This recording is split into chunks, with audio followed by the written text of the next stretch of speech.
Bismillahirrahmanirrahim. Assalamualaikum warahmatullahi wabarakatuh. Jumpa kembali bersama saya Fadila untuk persiapan PPDB ya. Gimana? Data pribadinya sudah oke? Koordinatnya sudah selesai? Ya, kita login lagi ya.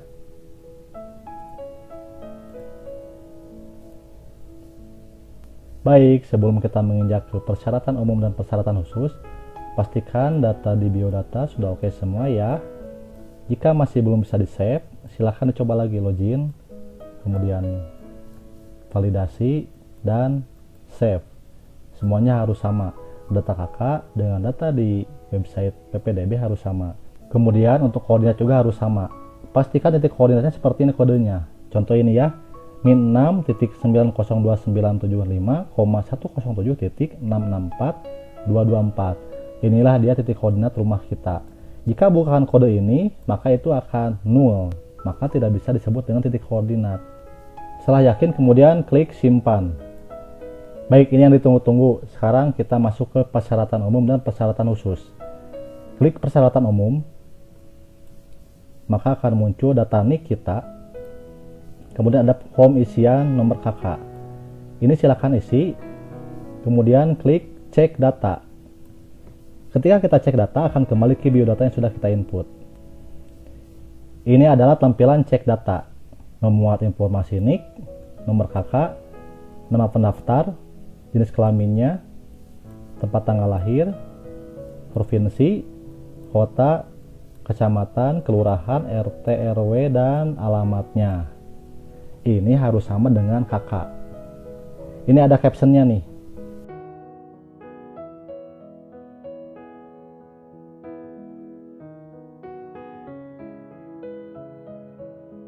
Apabila terdapat data yang tidak sesuai, segera hubungi petugas di kantor Disdukcapil kabupaten atau kota setempat untuk melakukan perbaikan data. Seperti itu ya. Jadi jangan pusing, harus bekerja sendiri. Ketika terjadi perbedaan data antar kakak dengan website, ketika kita lapor ke sekolah tidak bisa dibantu, segera hubungi kantor Disdukcapil kabupaten atau kota. Ini akan menjadi acuan dalam database pribadi kita. Ini sangat penting sekali, harus diperhatikan sekali ya. Kemudian kalau sudah selesai, klik simpan dan klik sudah. Oke, masuk ke persyaratan khusus. Di persyaratan khusus, memuat tahun lulus, nomor UN kita, dan nama kita.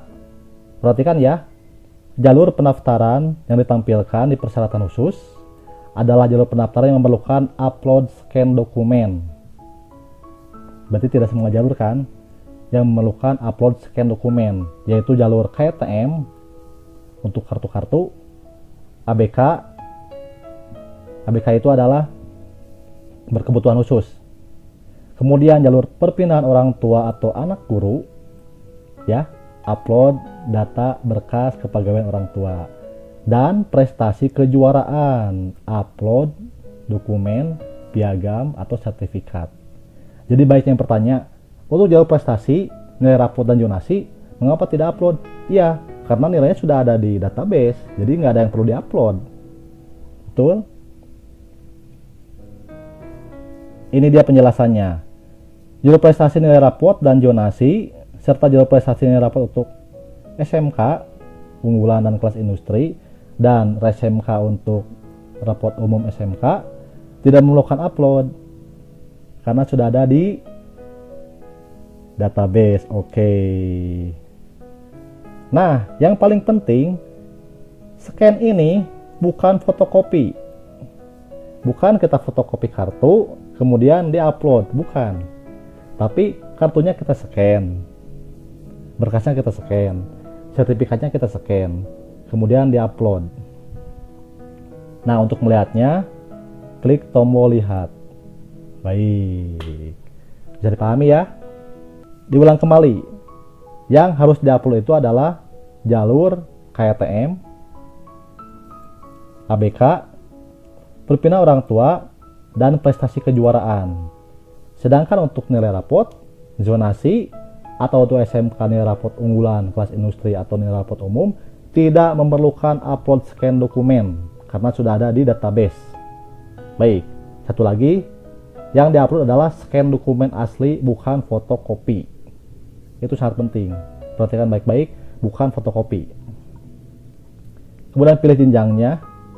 Di sini ketika diklik akan muncul SMA atau SMK, dan kemudian akan muncul jalur yang akan kita pilih. Oke, kita simulasi ya.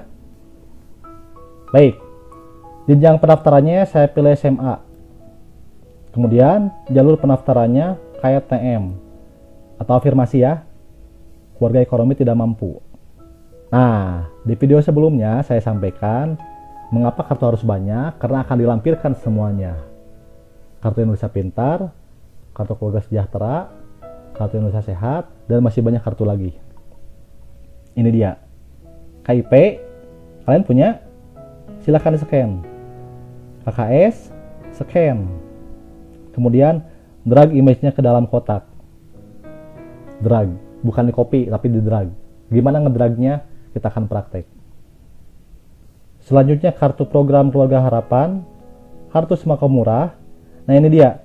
Jika keluarga korban bencana alam, jadi harap melampirkan surat keterangan domisili dari RT RW dan didrag juga ke kotak ini.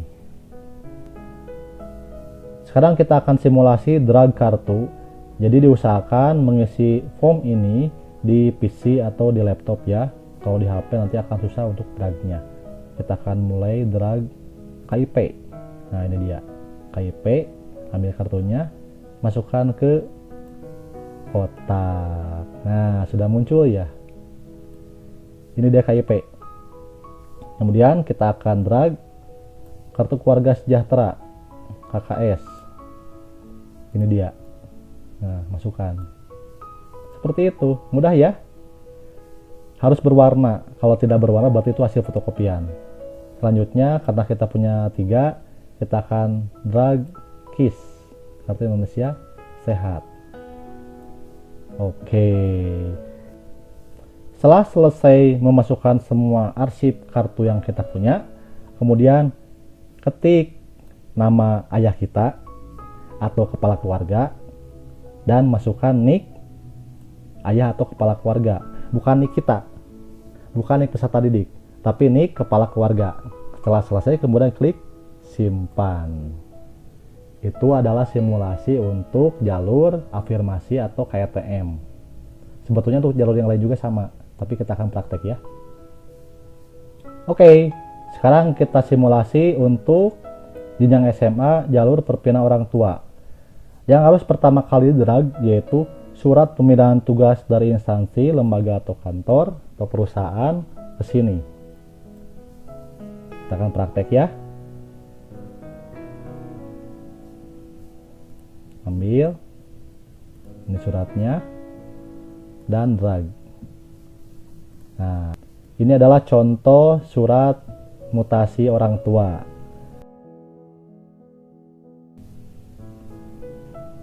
Baik, untuk keterangan domisili setelah orang tua pindah tugas, ini adalah tempat baru yang didiami sekarang. Ya. Di kota mana, nanti pilih kecamatannya, kelurahannya, tulis RT RW-nya, dan tulis alamat lengkapnya. Ini sama dengan data di biodata siswa ya. Dan masukkan koordinatnya. Baik, jika sudah selesai maka klik simpan. Beres. Ini adalah form isian untuk perpindahan orang tua. Sekarang kita akan masuk ke form anak guru. Baik, jalur anak guru atau PTK yang harus dilampirkan yaitu surat tugas mengajar atau bekerja dari pimpinan satuan pendidikan. SK mengajar ya. Drag ke sini. Kemudian ini opsional jika ada. Jadi jika orang tuanya sudah mendapatkan sertifikasi, lampirkan juga dan drag ke sini. Setelah selesai kemudian simpan. Itu adalah untuk jalur anak guru. Sekarang kita akan maju ke jalur prestasi. Baik, jalur prestasi kejuaraan atau perlombaan